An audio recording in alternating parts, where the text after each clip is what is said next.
IPL ಇತಿಹಾಸದಲ್ಲೇ ಅತಿ ಎತ್ತರದ 19 ವರ್ಷಗಳಿಂದ ಯಾರಿಂದಲೂ ಈ ರೆಕಾರ್ಡ್ ಬ್ರೇಕ್ ಮಾಡೋಕೆ ಆಗಿಲ್ಲ.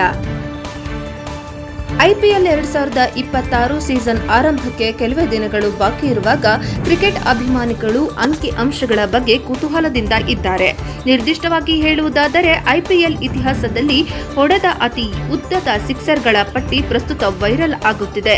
ಇದರ ಬಗ್ಗೆ ಅದ್ಭುತವಾದ ವಿಷಯವೆಂದರೆ 2008ರಲ್ಲಿ ಐಪಿಎಲ್ ಪ್ರಾರಂಭವಾದಾಗಿನಿಂದ ಇಂದಿನವರೆಗೆ ಸುಮಾರು 19 ವರ್ಷಗಳ ಕಾಲ ಒಂದು ದಾಖಲೆ ಮುರಿಯದೆ ಉಳಿದಿದೆ. 2008ರ ಐಪಿಎಲ್ ಮೊದಲ ಸೀಸನ್ನಲ್ಲಿ ಚೆನ್ನೈ ಸೂಪರ್ ಕಿಂಗ್ಸ್ ಪರ ಆಡುತ್ತಿದ್ದ ದಕ್ಷಿಣ ಆಫ್ರಿಕಾದ ಬ್ಯಾಟ್ಸ್ಮನ್ ಆಲ್ಬಿ ಮಾರ್ಕೆಲ್ 125 ಮೀಟರ್ ದೂರದಿಂದ ಒಂದು ಬೃಹತ್ ಸಿಕ್ಸರ್ ಬಾರಿಸಿದ್ದರು. ಇದು ಇಂದಿಗೂ ಐಪಿಎಲ್ ಇತಿಹಾಸದಲ್ಲಿ ಅತಿ ಉದ್ದದ ಸಿಕ್ಸ್ ಆಗಿದೆ ಉಳಿದಿದೆ.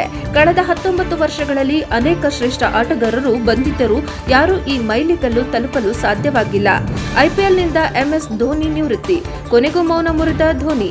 ಭಾರತದ ವೇಗದ ಬೌಲರ್ ಪ್ರವೀಣ್ ಕುಮಾರ್ ಕೂಡ ಬ್ಯಾಟ್ಸ್ಮನ್ ಆಗಿದ್ದಾರೆ. 2013ರಲ್ಲಿ ಕಿಂಗ್ಸ್ 11 ಪಂಜಾಬ್ ಪರ ಆಡುವಾಗ 124 ಮೀಟರ್ ದೂರದಿಂದ ಹಿಮಾಲಯನ್ ಸಿಕ್ಸ್ ಬಾರಿಸಿದಾಗ ಅವರು ಶ್ರೇಯಾಂಕದಲ್ಲಿ 2ನೇ ಸ್ಥಾನ ಪಡೆದರು.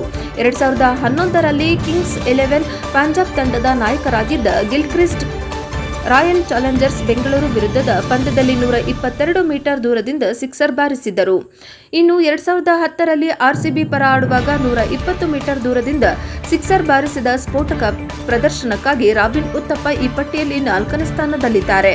ಯೂನಿವರ್ಸ್ ಬಾಸ್ ಎಂದೇ ಖ್ಯಾತರಾದ ಕ್ರಿಸ್ ಗೇಲ್ 2013ರಲ್ಲಿ ಪುಣೆ ವಾರಿಯರ್ಸ್ ವಿರುದ್ಧ 175 ರನ್ ಗಳಿಸಿದ ಅದೇ ಪಂದ್ಯದಲ್ಲಿ 119 ಮೀಟರ್ ದೂರದಿಂದ ಸಿಕ್ಸರ್ ಬಾರಿಸುವ ಮೂಲಕ ದಾಖಲೆ ನಿರ್ಮಿಸಿದರು. ಆದರೆ ಇದುವರೆಗೂ ಇಡೀ ಐಪಿಎಲ್ ಇತಿಹಾಸದಲ್ಲಿ 2008ರ ಐಪಿಎಲ್ ಮೊದಲ ಸೀಸನ್ನಲ್ಲಿ ಚೆನ್ನೈ ಸೂಪರ್ ಕಿಂಗ್ಸ್ ಪರ ಆಡುತ್ತಿದ್ದ ದಕ್ಷಿಣ ಆಫ್ರಿಕಾದ ಬ್ಯಾಟ್ಸ್ಮನ್ ಆಲ್ಬಿ ಮಾರ್ಕೆಲ್ 125 ಮೀಟರ್ ದೂರದಿಂದ ಒಂದು ಬೃಹತ್ ಸಿಕ್ಸರ್ ಬಾರಿಸಿದ ದಾಖಲೆಯನ್ನು ಯಾರೂ ಬ್ರೇಕ್ ಮಾಡೋಕೆ ಆಗಿಲ್ಲ. ಉಳಿದಿರೋದು ಅಭಿಮಾನಿಗಳಲ್ಲಿ ಇಂದಿಗೂ ಅಚ್ಚರಿಯಾಗಿ ಉಳಿದುಬಿಟ್ಟಿದೆ.